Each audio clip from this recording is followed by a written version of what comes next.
que você acha do Supremo? Tem algum jeito de controlar? Se você acha que eles estão excedendo, eu acho que todo mundo está vendo o que está acontecendo. A gente fez um programa aqui sobre o Master, né, sobre as ligações e tal. O que você tem para falar sobre isso? Eu sou o único pré-candidato que fala de todo o problema que envolve o Supremo. Exato. O único.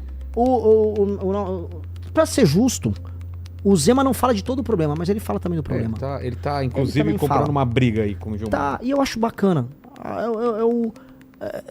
É útil ele falar também.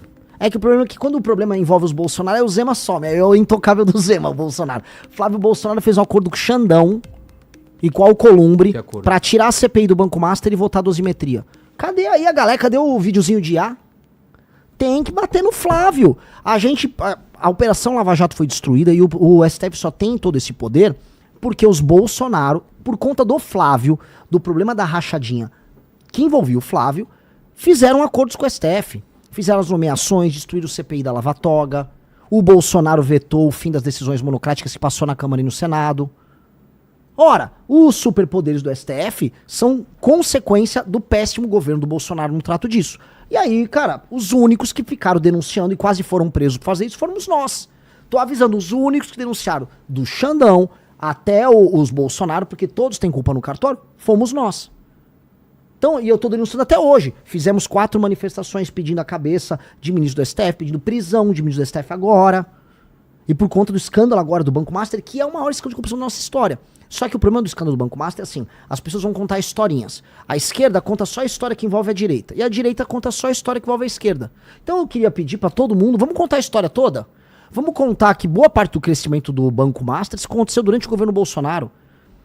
Que houve MP que passou durante o governo do Bolsonaro, do senhor João Roma, que beneficiava as empresas que faziam crédito consignado.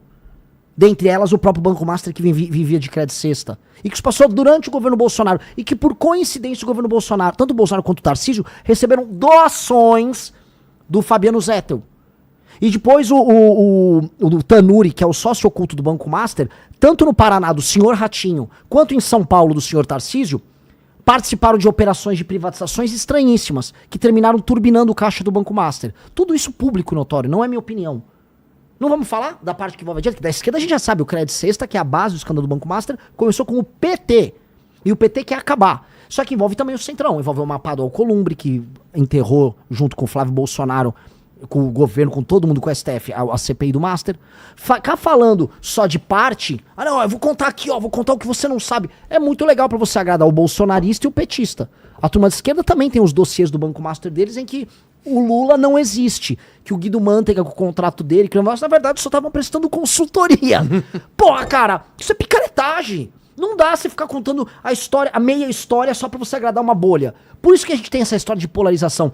Porque o eleitor tá como um mongoloide, um retardado. Então assim, você é de direita? Sim, eu odeio o comunismo. O Banco Master só tem a ver com o Lula, tá? São esses poderosos aí. São os do cara. O cara, é. E aqui? E você de esquerda? É tudo culpa do fascismo do Bolsonaro. O Lula não tem nada a ver. O cara, que bom. E aí, tudo mantado com um débil mental. Então vamos falar todo mundo, de todos os envolvidos nessa história? Temos que ser sincero. Isso aqui não falam, cara. Dos que estão... Tem até aí o pessoal aí na tela. Dos que falam do Banco Master, só tem eu e o Zema. Eu e o Zema. E eu conto a história toda. E vai cobro todos. E vai rolar delação, você acha? A questão é assim, vão homologar a delação? Como funciona? Precisa homologar a delação. Se não, não vale nada. Putz. Só que tem uma fila de delações. Tem a delação do Vorcaro, do Fabiano Zettel, do ex-presidente do BRB. Tem essa pressão pela delação. E tem hoje um ministro do STF, agora vou ser sincero, nomeação do Bolsonaro, que se provou no começo ruim, mas hoje muito boa, que é o André Mendonça, que vem se comportando de maneira republicana. E o André Mendonça tá sendo republicano nisso. E ele tem que ter o apoio para levar à frente a delação. Porque tá todo mundo com medo. Se a delação do Vorcaro vem... Se a delação do Vorcaro sobe pro STF, o STF cai. É isso, não só o STF. Boa parte dos presidentes de partido caem. Boa parte de governadores caem. Se explicar a relação do Tanuri com o que aconteceu na Sabesp Nemar em São Paulo, do Crédito Cesta com o PT da Bahia, acho que é Copel lá no Paraná com o Ratinho, que inclusive a galera do MBL lá do Paraná, Pedro Deirô, Bertolucci, descobriu tudo, junto com o Metrópolis. A nossa equipe fez pesquisa e o Metrópolis também descobriu, o Estadão descobriu, a gente fez parte ali das investigações. Pois bem, nós fizemos o estrampo. Temos que descobrir.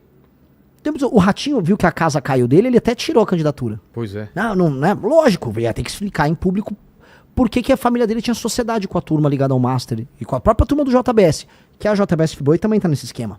Então a real é essa. A real que, assim, todo mundo quer contar a história pela metade, a gente tem que contar a história inteira. E o que significa o que aconteceu com o Messias aí, que rejeitaram? Qual é o recado que... São muitos recados. O recado, vou dar um exemplo, um recado. O recado de uma ala do STF, de que o Lula tá ficando hiperpoderoso e que vai ter que sentar e conversar. A gente sabe que o Alexandre de Moraes não queria o Messias. Por quê? Por quê? Porque são alas. O Lula tá fazendo um bloco dele. Você tem, o STF não é todo coeso. O Alexandre de Moraes, pra muita gente falar, ele é de esquerda, ele não é de esquerda. O Alexandre de Moraes dava aula na minha faculdade, conheço ele de sala de aula. Ele nunca foi de esquerda. Ele ficou de esquerda por uma conjuntura. Uma conjuntura de poder, de briga com o Bolsonaro. Esses caras mudam de lado o tempo todo, fazem alianças diferentes. E o Lula, ele quer ter o domínio do STF. O Zé Dirceu já vinha falando, esse primeiro governo, isso aqui é um recado pra todo mundo, até pra quem não gosta de mim. Zé Dirceu avisou, o primeiro governo Lula, a gente vai sofrer, o Congresso não é nosso, mas a gente vai fazer as nomeações, a gente vai fazer o trabalho. O que ele tá querendo dizer? No fundo, ele não falou literal, mas a gente entende, o Zé Dirceu é um homem inteligentíssimo. Vamos ganhar a eleição, vamos fazer as nomeações com o STF, porque com o STF na nossa mão, a gente vai pra cima do Congresso, pegar a roubalheira das emendas. Pegou a roubalheira das emendas, não é que o PT agora é contra a corrupção, é que o PT quer ficar com uma faca no pescoço do Congresso, e aí o Congresso se torna a base do PT. Acaba com o orçamento secreto, que é uma coisa que precisa acabar, e aí com base nisso o presidente da República, ele passa a controlar novamente como faziam na época do mensalão e do petrolão. Aí o governo determina quem recebe emenda, quem recebe contrato, quem pega um ministério, que é o que o PT quer fazer de volta no próximo mandato do Lula. Este é o plano do Zé Dirceu. E aí, isto irrita alas do STF, porque não necessariamente eles concordam. Não concordam com o método, não concordam em perder poder, em ficar minoritário. O Senado, uma parte do Senado já estava de saco cheio do STF, tem discussões sobre Banco Master envolvidas ali no meio, tem oportunidades de passar recado pro governo, tem muita coisa. Foi assim, foi um evento único, né? A última vez foi acho que 1894, me corrijam aí, façam o fact-checking aqui. A última vez que, né, não passaram uma indicação. Então um recado, é um recado de uma força política enorme contra o Lula. Olha, não vai ser assim que a banda toca, a gente já entendeu o teu plano para pós 2026. Se você ganhar, você não vai controlar a gente.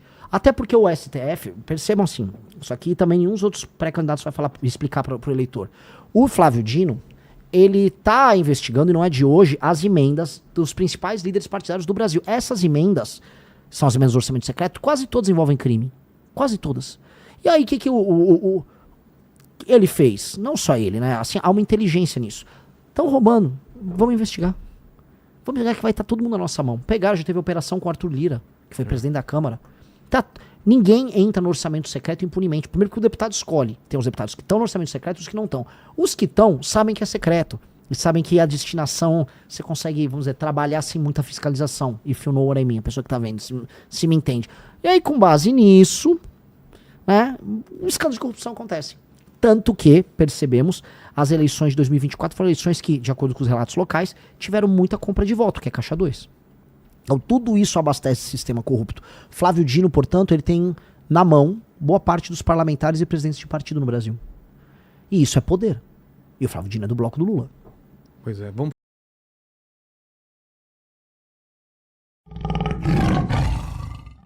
Gostou do vídeo? Inscreva-se e faça parte da geração que vai mudar o Brasil.